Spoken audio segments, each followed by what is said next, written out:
Fact number 1, वैज्ञानिक आज तक यह नहीं जान पाए हैं कि डायनासोर का रंग कैसा था। फैक्ट नंबर 2, हवा जब चलती है कभी आवाज नहीं करती, वह आवाज तब करती है जब किसी वस्तु से टकराती है। फैक्ट नंबर 3, काली मकड़ी संभोग करने के बाद नर को खा जाती है। फैक्ट नंबर 4, प्रकाश 0.13 सेकंड में पूरी पृथ्वी चारों ओर से यात्रा कर सकता है। फैक्ट नंबर 5, जब पानी से बर्फ बनता है तो लगभग 10% पानी उड़ जाता है, तभी फ्रिज में रखे ट्रे पर बर्फ जम जाती है। फैक्ट नंबर 6, सूर्य के प्रकाश को धरती पर पहुंचने में 8 मिनट और 20 सेकंड लग जाते हैं। फैक्ट नंबर 1, जब चांद अपने एकदम सर के ऊपर होता है तो आपका कुछ वजन कम हो जाता है।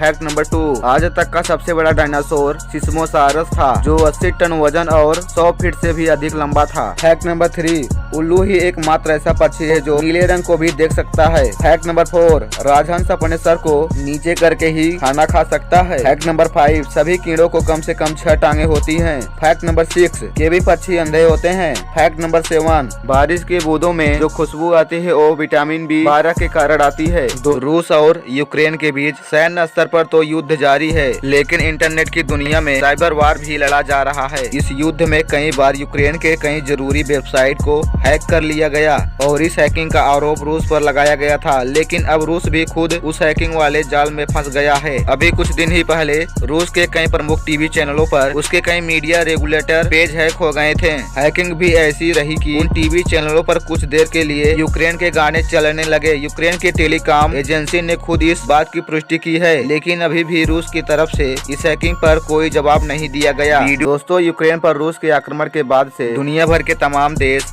रूस पर कई तरह के प्रतिबंध लगा चुके हैं। इसी बीच मोबाइल निर्माता कंपनी एप्पल ने भी रूस पर सख्त पाबंदी लगा दी है। एप्पल ने रूस में अपने आईफोन, आईपैड और मैक सिस्टम समेत अन्य हार्डवेयर पार्ट्स की बिक्री पर रोक तो लगाई, उनके कई ऐप को भी एप्पल स्टोर से हटा दिया है। एप्पल से पहले दूसरी टेक कंपनी भी रूस के प्रति अपना विरोध जता चुकी है। गूगल, मेटावर्स और नेटफ्लिक्स जैसी टेक कंपनियां भी रूस में अपने प्रोडक्ट के लिए अलग अलग तरह से बैन लगा चुकी है। दोस्तों, टेक कंपनियों के द्वारा लगाया गया ये बैन रूस को कितना प्रभावित करेगा? दोस्तों, रूस ने यूक्रेन में सबसे बड़े न्यूक्लियर पावर प्लांट ज़ैपोरिज़िया पर अपना कब्जा कर लिया है। इसके साथ ही टेर्नोपिल में भी हवाई हमला का सायरन लगातार सुनाई दे रहा है, जिसके बाद यूक्रेनी राष्ट्रपति जेलेंस्की ने अमेरिका के राष्ट्रपति जो बाइडेन से फोन पर बात की है। साथ ही ब्रिटेन के PM Boris Johnson, German chancellor Olaf Scholtz समेत कई नेताओं को भी फोन किए और कहा कि आप लोग अभी भी नहीं जागे और परमाणु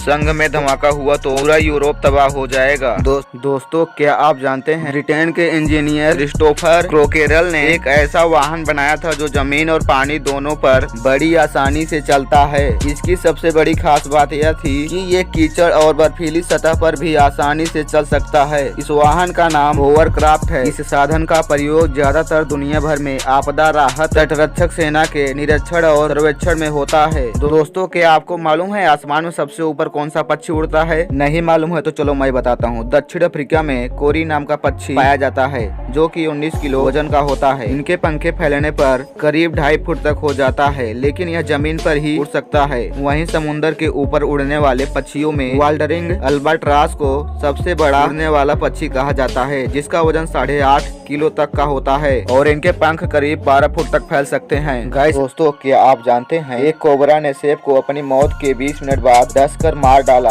दरअसल शेफ ने सूप बनाने के लिए कोबरा के टुकड़े टुकड़े कर दिए थे। सांप का कटा हुआ सिर प्लेट में रखा हुआ था और उसी प्लेट से सांप ने शेफ को डस लिया और शेफ की मौत हो गई। दोस्तों, क्या आपको मालूम है दुनिया का सबसे छोटा पक्षी कौन सा है और सबसे ऊंचाई पर कौन सा पक्षी उड़ता है? अगर नहीं पता तो मैं आपको बताता हूँ। नंबर 1, हर्मिंग बर्ड को सबसे छोटा पक्षी माना जाता है। इसका दिल 1 मिनट में 615 बार धड़कता है और यह हवा के विपरीत दिशा में भी उड़ सकता है। हर्मिंग बर्ड पीछे की तरफ भी उड़ने में सक्षम है। नंबर 2, सबसे ऊपर उड़ने वाले पक्षी हंस और सारस का नाम लिया जाता है, लेकिन गिद्ध भी कोई कम खुदा नहीं है। यह 11,274 मीटर की ऊंचाई पर उड़ सकता है। गरुड़ भी इसी ऊंचाई पर उड़ने में सक्षम है। दोस्तों, क्या आप जानते हैं एक ऐसा विशालकाय पक्षी था जो अपने पंजों में हाथी को दबाकर उड़ सकता था? अगर नहीं मालूम है तो चलो मैं आपको बताता हूँ। प्राचीन समय में शहदुल पक्षी, कुछ लोग इसे उकाब के नाम से भी जानते थे। यह इतना विशाल पक्षी था कि हाथी को भी अपने पंजों में दबाकर उड़ उड़ जाता था। यह पक्षी रूस में पाया जाता था। वर्तमान में इसकी प्रजाति लुप्त हो गई। अब तो इनका कंकाल भी देखने को नहीं मिलता है। दोस्तों, क्या आपको इससे पहले पता था? कमेंट सेक्शन में जरूर लिखिएगा और ऐसी वीडियो के लिए हमारे चैनल को सब्सक्राइब करना ना भूलें।